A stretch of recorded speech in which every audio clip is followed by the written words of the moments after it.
Many individuals, groups, and organizations have been doing important work in their local healthcare environments to try to alleviate and solve problems related to bias and discrimination in medicine. One such example comes from the University of Utah.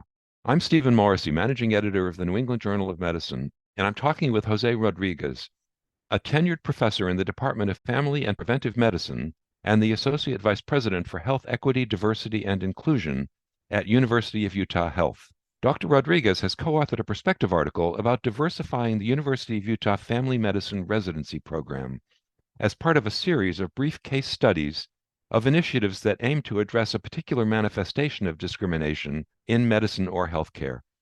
Dr. Rodriguez, how did you determine that the Family Medicine Residency Program at your institution had what you considered to be too few residents from groups that are underrepresented in medicine? And then how was the decision made to commit to increasing the program's diversity?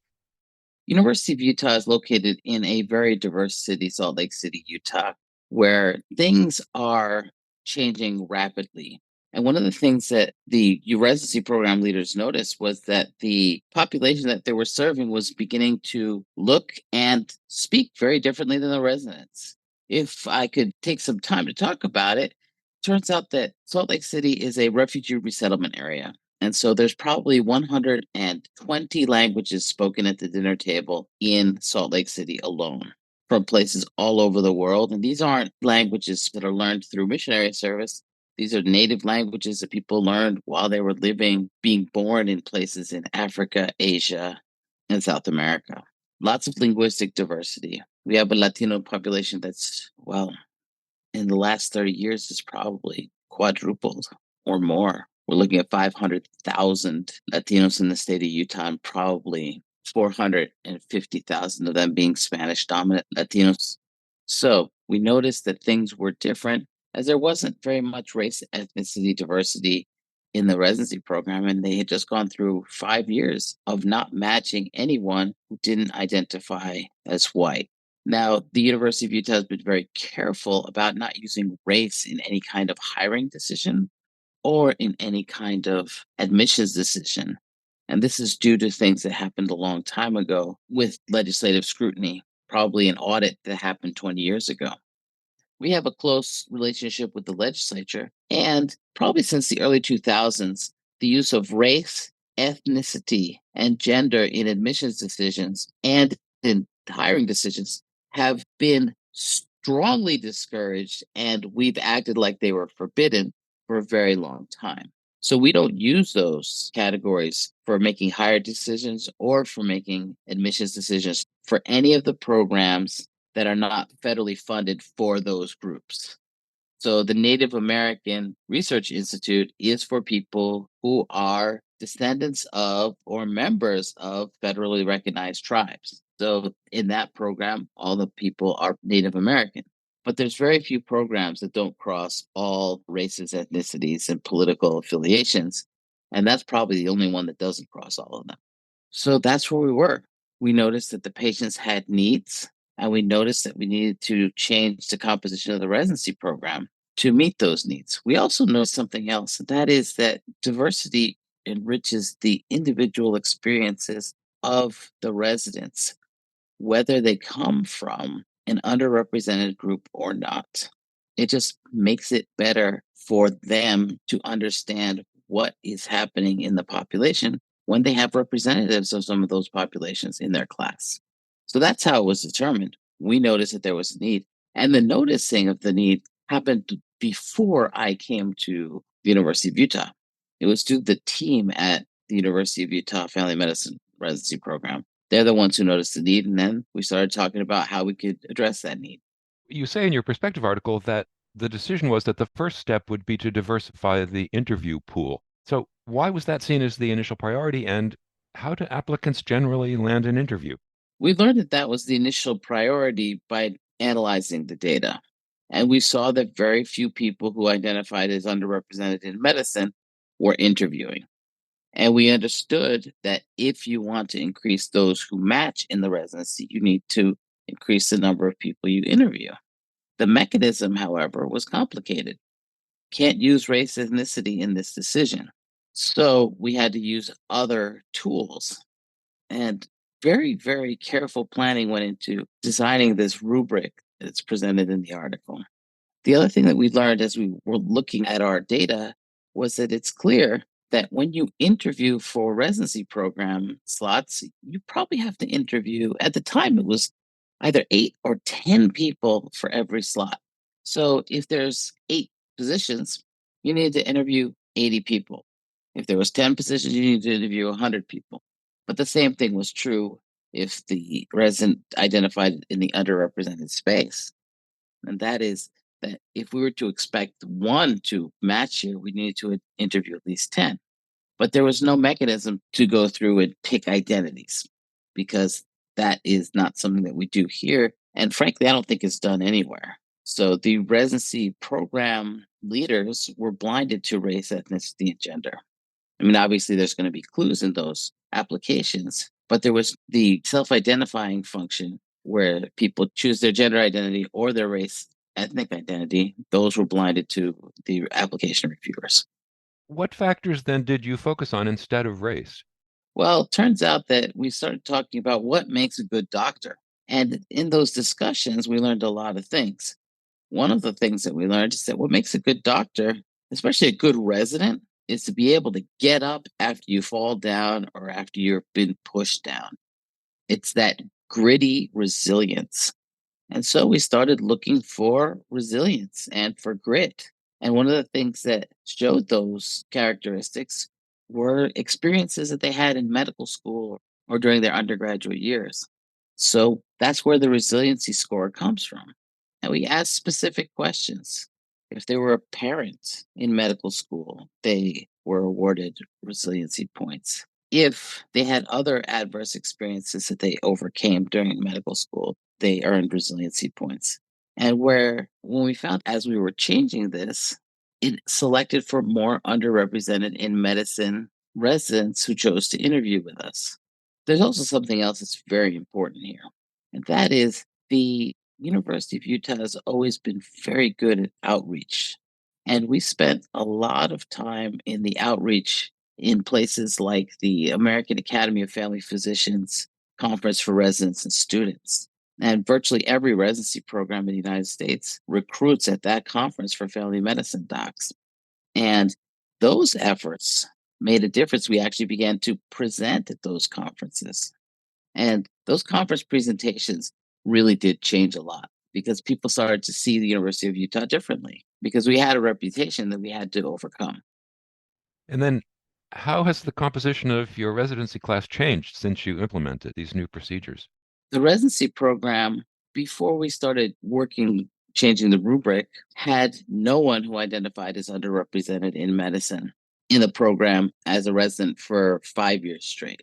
And so once we started looking at the rubric and making some changes and awarding points for experiences, and some of the experiences that build resiliency weren't adverse experiences at all. But once we started giving points for those experiences, more people came to interview. The first year, we didn't have any underrepresented people match, but we did have people of color match. And then the next year, it just started changing rapidly.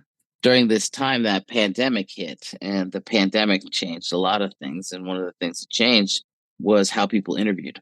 And since we were all doing Zoom interviews, it reduced a barrier for a lot of people who wouldn't necessarily take a chance on going to a place that they'd never heard of or had never been to. But when the cost was reduced, people would accept the interview calls. And so we started to interview a lot more underrepresented in medicine residents. And so we went from that 0% to 20% to 30%. And this year, the incoming class was 50% underrepresented in medicine. And so now the average of the 3 years is 36% residents that come from underrepresented groups, strictly by race ethnicity category. We've always done well when it comes to gender identification. Family medicine, as you know, is mostly women in the residency space, and our residency program has been like that for a very long time. But for race ethnicity, it changed rapidly in those 5 years, and now we're at 36%. And this year's match is looking very good. Of course, we don't know until after everything is done because we're blinded to the information. The credit has to go to the residency program leaders and the residency program recruiters who did all the work. Our job in the office of the associate vice president was to kind of map it out and say, listen, these are some things that you can do to change things. The other thing is that family medicine has a huge advantage when it comes to diversifying the workforce because the family medicine specialty as a whole is the most diverse in the country, and diversity of leadership matters. So, how have these steps within the Department of Family and Preventive Medicine fit in with other diversity efforts at the university? Have the efforts been coordinated in any way? So, in my role as Associate Vice President for Health Equity, Diversity, and Inclusion, coordination of the efforts is my job. And so, one of the things that we first looked at when we started this was how do we diversify the faculty? And the fastest way to do that is actually to diversify the residents pool because we hire from our residents. And that's not just in family medicine, that's across the institution. So, we underwent efforts in our program, and other residency programs did the same thing. They don't use the same tools, but they got the same results. So our ophthalmology and our anesthesia residencies who hadn't had a Black resident in very many years, decades actually, started to recruit and retain residents from that group to be a part of their residency program. And this year we have more who matched in ophthalmology. And these are small programs, like ophthalmology has 4 people a year. But if you have 2 people who identify as Latino, that's half the class. And so those are just 2 examples. Beyond that, the Office of Health Equity, Diversity, and Inclusion at the Spencer Fox Eccles School of Medicine has an assistant dean who's charged with helping the programs diversify essentially. And so one of the things that we started to do was to start talking openly with potential residents about the atmosphere at the University of Utah. And so we called them inclusion days, and everyone was invited to come to the inclusion days except for evaluators. So we had our diverse pool of residents who would come to inclusion days and speak to the applicants. But those of us who were evaluators would say, hi, my name is José Rodríguez. Thank you for coming. Please ask our residents whatever you want, and we hope you enjoy this. Now, we've not done it in person. That's all been done virtually. But those frank and honest discussions about what could be expected, what people would learn, and what kind of experiences they would have, I feel make a difference for the potential applicant. In addition to that, we recognize that some of the things that have to happen before residency. So our office has multiple outreach programs that start in high school. And we have now residents who have matched that participated in the high school program, participated in our pathway program in medical school, and then became residents. The one I'm thinking of just matched in ophthalmology I want to say weeks ago, but it's probably just days. But that person participated in multiple pathway programs. And we're not shy about it. We ask people about the pathway programs in their admissions in medical school and in their admissions to residency. Well, not in their residency program application because we don't have that ability. But for medical school, we do. So we're following our investments. And one of the things we learned as we started coordinating this effort is that if you participated in the Saturday Academy as a high school student, you are 2.3 times more likely to go to grad school compared to your University of Utah colleagues than if you didn't participate in the high school program. And we found that to be an amazing value. And so the coordination of these efforts has really paid off for these students. And a lot of them come from other places and end up here in summer programs. So there's a Native American Research Institute. There is a genomics summer research program. All of these programs are grant funded and attract people from minoritized backgrounds from across the country. They come here, they live here for a summer. It's paid for. It changes how people think about this. And then it puts our programs on the radar for medical school, for grad school, and for residency. Finally, what lessons did you learn from this intervention that could be relevant to residency programs at other institutions? What advice would you give? The first thing that I would say is it is important to recognize that our diversity efforts are not about diversity alone. They are about mitigating disparities in healthcare, and they are about making things better for patients. So, because our diversity efforts are essentially about getting better quality care to our patients, they are well received across the institution because everybody wants better quality care. Unfortunately, diversity has become almost a bad word in a lot of places. And the state of Utah has recently passed a law saying that, well, it's the law that was passed in Florida and Texas, almost identical. But our institution and the people in the institution are committed to this effort. So, first thing is commit because it's better for the patients. The second thing, when we started it, I think a lot of people were thinking that this is the field of dreams concept. In that movie, Kevin Costner builds a baseball field in this cornfield. And the whole theme of the movie is if you build it, they will come, which is partially true. You have to build the infrastructure, but you also have to message that being here will be good. And so we did that. The third thing that I think is very important is to ensure that your residents are having a good time. Now, that's a hard thing to ask.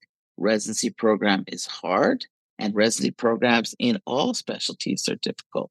And so to ensure that they have a good time, it means not that they don't have to work hard. It means that when things arise, you deal with them and you deal with them in a timely fashion. And our residency program leaders found themselves in a difficult situation where the residents were not having a good learning experience and they fixed it. It wasn't immediate, but it happened during the time of an individual residency. So, a family medicine residency is 3 years. If you had the bad experience as a first year, by the time the third year happened, people made significant changes that were palpable and obvious to the residents. So, changing your atmosphere and changing how people are received is important. I'm pleased with the work that's happened in our residency program because we have gifted leaders there who have been committed to making it better and better every year. And so the rubric that's in the article changes when the results are not what we're looking for. And we continue to tweak it to make it the best tool we can use. And we wanted to share it because we're in a place where affirmative action is illegal now. Well, it's not been always illegal in Utah, but we haven't been able to use race, ethnicity, and gender in employment decisions for some time. But I think it's a useful tool for places across the country so that they can continue to make their class look like their patients and bring a better experience to their residents, no matter what the laws are. Thank you, Dr. Rodriguez.